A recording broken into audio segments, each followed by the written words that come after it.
Ante todo, felicidades por haber llegado hasta aquí. Yo ya estoy en el cuarto año, veo las cosas ya un poquito más de lejos, pero bueno, os felicito. Lo primero que voy a hacer es hacer unas pequeñas nociones de las características de la especialidad de endocrino para que luego no os llevéis sorpresas si la hacéis, ¿vale? Ya sé que es la mejor del mundo, pero os lo voy a remarcar, ¿vale? Es una especialidad ambulatoria, eso tenéis que tenerlo claro, ¿vale? Si os gusta el paciente hospitalizado, quizá endocrino es vuestra especialidad, porque la mayor parte de los pacientes endocrinológicos se llevan en consulta externa, hospital de día. La segunda cosa muy importante a saber es que son decisiones pausadas. En consulta externa no tendremos que tomar ninguna decisión a vida o muerte del paciente. Es decir, el cardiólogo sí que tiene que, o el neurólogo un ictus agudo, el cardiólogo un infarto agudo, sí que tiene que tomar decisiones importantes, agudas. Las nuestras son del día a día, ¿vale? Otra cosa muy importante de los endocrinos es que tenemos que tratar al paciente de forma global, es decir, somos una especie de médico de familia del paciente. Nuestros pacientes diabéticos, obesos, tienen otras comorbilidades, tienen hipertensión, tienen dislipemia, tienen un montón de cosas, sufren complicaciones, tienen infartos, y bueno, tenemos que tener una opción de todo ello para llevarlo más o menos bien, ¿vale? Y esto hace que, bueno, que siempre se nos achaque, siempre se nos relaciona un poquito con la medicina interna, ¿no? A la mayoría de endocrinos que yo conozco, o residentes de endocrinos en este caso, siempre han tenido alguna vez la duda de coger entre endocrino o medicina interna. Al final nos hemos decantado por endocrino, no sé muy bien por qué, pero bueno, siempre hemos tenido alguna idea de hacer medicina interna. Y es muy importante, y esto también hay que tenerlo en cuenta, así como radiología, por ejemplo, la relación con el paciente es menor, aunque alguna vez sí que la podéis tener, sobre todo cuando hacéis intervencionismo, sí. Pero bueno, nosotros es que es el día a día. Si no os gusta el paciente, quizá endocrino no sea vuestra especialidad. O sea, yo creo que endocrino, medicina de familia, medicina interna, el paciente es lo más importante. Eso tenéis que tenerlo en cuenta a la hora de elegir una especialidad. Si os gusta el paciente, nos gusta, ¿vale? Luego también es muy importante, y va en relación con el anterior punto, es que es muy importante la educación que hacemos a nuestros pacientes. Es decir, el paciente obeso tenemos que enseñarle cómo comer, el paciente con diabetes tenemos que enseñarle cómo tratar su diabetes, el paciente con otro problema endocrinológico también tenemos que hacer mucha educación a este paciente, ¿vale? Y otra cosa muy importante a saber es que las guardias, así como en otras especialidades, psiquiatría o radiología hacen guardias de especialidad. Evidentemente en endocrino hay muy pocos hospitales donde las guardias se hagan endocrino. Es decir, en Cataluña antes se hacían, en Bellvitge, se hacían guardias de endocrino. Ahora ya las han quitado y solo hacen unas horas de endocrino, y después las guardias que hacemos son básicamente de urgencias, de puertas o de medicina interna. Eso hay que saberlo, hay que tenerlo en cuenta, porque quizás ya cuando acabemos la especialidad ya no tendremos que hacer guardias, pero mientras estemos haciendo la especialidad, digamos que pringamos como todos, es decir, nuestras 5 guardias al mes de urgencias las hacemos, ¿vale? Es importante tenerlo en cuenta. Ahora voy a explicar un poquito la patología que se ve en endocrino para quitar un poquito el mito este que tenemos, que los endocrinos lo vemos diabéticos, ponemos insulina y ya está, ¿no? Voy a dar un poquito de nociones para que veáis lo amplia que es nuestra especialidad, aunque remarcando que la diabetes es la patología más importante, igual que el cardiólogo ve muchos infartos, igual que el neumólogo ve muchos EPOCs, igual que esto hay que tenerlo en cuenta, pero bueno, un abanico de posibilidades de patología sí que tenemos. La primera y la más importante, evidentemente, es la diabetes.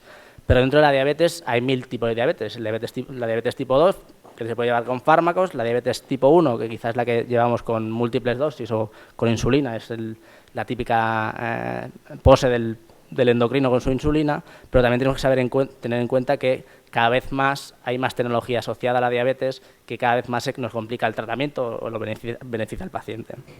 Este es el caso de las bombas de insulina, aquí tenéis una, y más recientemente han salido los monitores continuos de glucosa que permiten medir durante 24 horas la glucosa del paciente y nos complica más la especialidad, pero la enriquece más, ¿vale?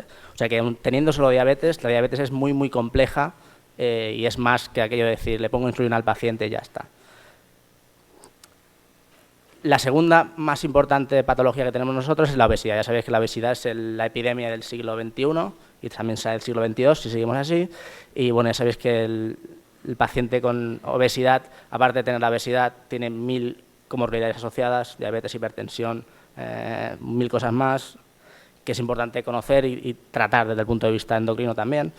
Y ya sabéis que la terapia más eficaz para la obesidad es la cirugía y el cirujano opera a los pacientes con obesidad y después el manejo endocrino, el manejo nutricional corre nuestra parte y es importante también saber que el endocrino lleva el postoperatorio, lleva el post-cirugía del paciente obeso, ¿vale?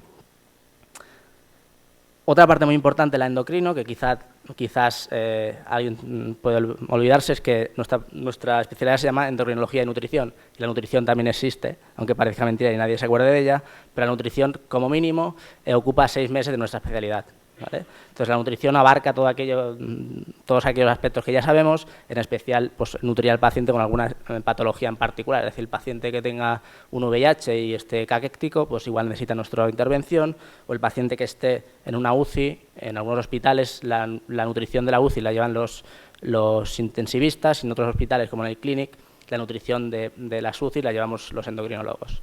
En este caso se puede hacer nutrición enteral o nutrición parenteral, como veis aquí, ¿vale? Otra patología muy frecuente en la población es la patología tiroidea. Evidentemente, ya estas cosas ya no las vemos. Esto es un bocio endémico, un bocio por déficit de yodo inmenso, esto ya no se ve.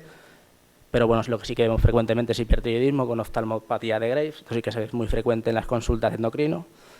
Y también, muy importante, y por eso os pongo esta imagen, es la ecografía tiroidea. Es importante que sepáis que los endocrinos le estamos quitando un poquito del terreno a los radiólogos en este sentido, y esto a veces se cabrean, porque el endocrino cada vez más hace su propia eco de tiroides, hace punciones de tiroides, y es importante que preguntéis si os gusta la especialidad, si en aquel hospital que queréis hacer la especialidad de endocrino hacen ecografía tiroidea y hacen PAP de tiroides, ¿vale?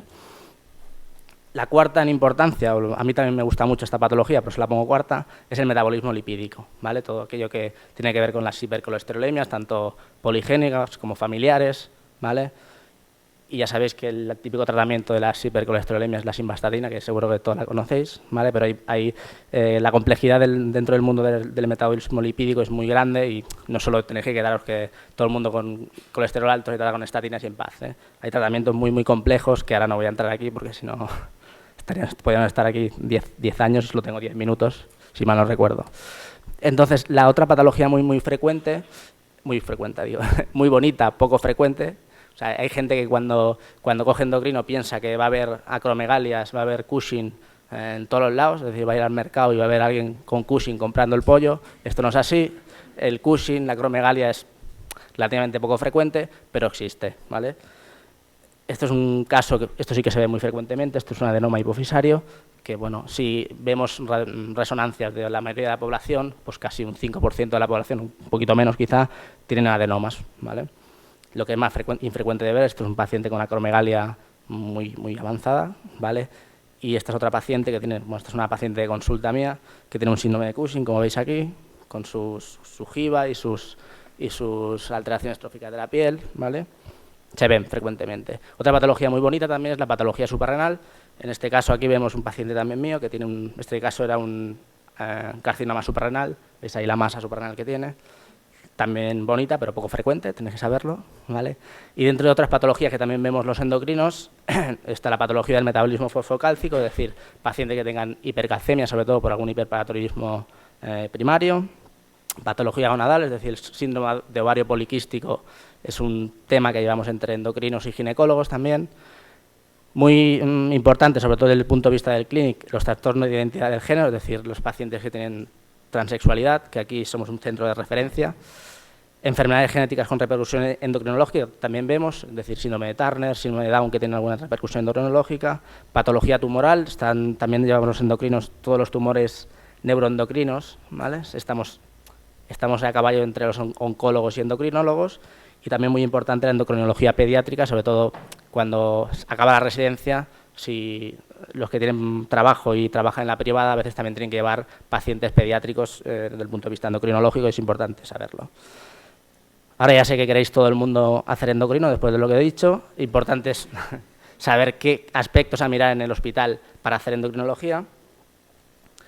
Tenéis que saber que es muy importante y reconocerlo bien, es que las camas dentro de endocrinología no tienen importancia. Es decir, hay algún hospital que tiene 10 camas de endocrino, me parece muy bien, pero no importa la cama que tengas, porque ya os he dicho que la mayoría de patología es ambulatoria. Es decir, porque un hospital tenga 10 camas no va a ser mejor que otro que tenga ninguna cama, no importa, ¿vale?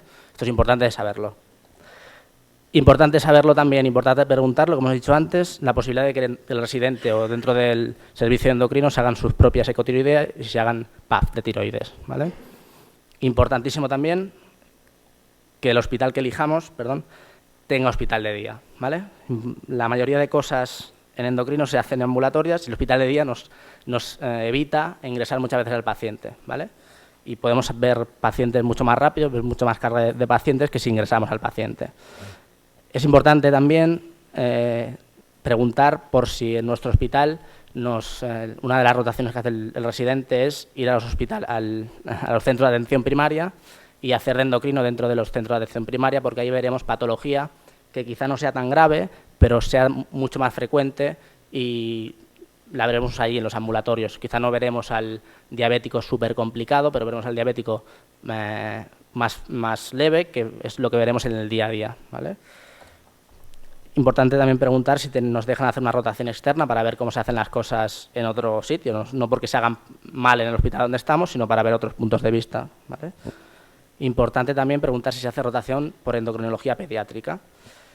Importante también preguntar las sesiones que se hacen en docencias, cuántas sesiones se hacen en clínica, cuántas sesiones se hacen bibliográficas, y desde el punto de vista de la investigación, si se hace bien, pero si no se hace, si el residente no se pone en ninguna línea de investigación, no pasa nada, pero si está, pues bueno, pues lo preguntáis y si os interesa, ahí está. Con respecto al ranking de los hospitales, esto es un tema que a mí no me gusta hacer, porque sobre todo cuando era R1 lo sabía más que ahora, que soy R4, que ya no sé muy bien cómo están las cosas. Os he puesto en un primer momento el ranking según cómo se eligieron el año pasado. Vemos que estos son ordenados por número de elección de MIR. Es importante saber que en endocrino hay años que se empieza a coger con un 69, como el año pasado, y años que se empieza a coger con un 1000 y pico, o sea que no sé este año qué será, ¿vale? Y este es el ranking subjetivo. Como primero, Hospital Clinic, como no, voy a venderme, está muy bien para hacer la residencia,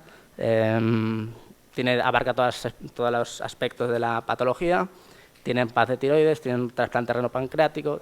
Bueno, preguntar por él si queréis, o venís un día a consultas y os explico más, ¿vale? El segundo también muy bueno para hacer la residencia, el Hospital de Sant Pau, que digo es muy bueno en diabetes, pero también se abarca toda la patología endocrino en general y tiene un programa de bombas bastante bueno. Bueno, yo creo que entre Hospital Clinic y Sant Pau para mí son las dos mejores opciones para hacer endocrino, pero yo digo que esto es una visión puramente subjetiva y lo más importante es que vayáis a los hospitales y preguntéis, ¿vale? Tercera opción para mí, Hospital de Can Ruti, Universitario Germans Trias y Pujol, sobre todo porque últimamente están, digamos, renovando la plantilla y cada vez tienen adjuntos que son mejores, tienen ganas de trabajar y bueno, está muy bien. El Hospital de Can Ruti en el aspecto endocrinológico está bastante bien y cada vez irá mejor seguramente. El cuarto, y esto es una elección personal, porque alguien pondría otro, es el Parc Taulí, aunque esté en Sabadell, las comunicaciones hoy en día son fáciles, solo es un residente por año, pero tiene un programa de bombas muy bueno y en general salen muy bien formados todos los residentes en el Parc Taulí, eso me parece una muy buena opción. El quinto, y a partir de entonces, aquí ya empiezo a dudar quién pondría antes y quién pondría después, sobre todo porque ya me falta un poquito de aquella información que tenía cuando era R1. He puesto la quinta opción Beibiche, recientemente han empezado a tener hospital de día y bueno, ya digo que era el único hospital que antes hacían guardias de endocrino las 24 horas, ahora solo hacen hasta las 10 de la noche y después se unen al pool de urgencias, pero bueno, preguntar por él si os interesa. El sexto, el Hospital del Mar, quizá ahí tienen digamos, la cosa buena de que en verano salen antes y tienen el sol, bueno, lo malo que tiene es que quizá tienen un volumen de pacientes menor que el resto de hospitales que os he dicho antes. En la séptima opción he puesto Hospital Vall d'Hebron. Ya sabéis que en Vall d'Hebron el servicio de medicina interna es muy potente y quizá abarca y se come algunas de las especialidades colindantes y dentro de ellas estarían endocrino quizá. Y octavo y noveno lugar he puesto el Hospital Dr. Josep Trueta de Girona y Arnau de Vilanova de Lleida porque no los conozco. Entonces, si os interesaría ir a ellos, preguntar, pero no es porque sean los últimos de Cataluña, sino es que no los conozco y no tengo criterio para ordenarlos en ningún otro lado, ¿vale? Y esto es todo lo que os tenía que contar y espero que elijáis bien. ¿vale? Que vaya bien.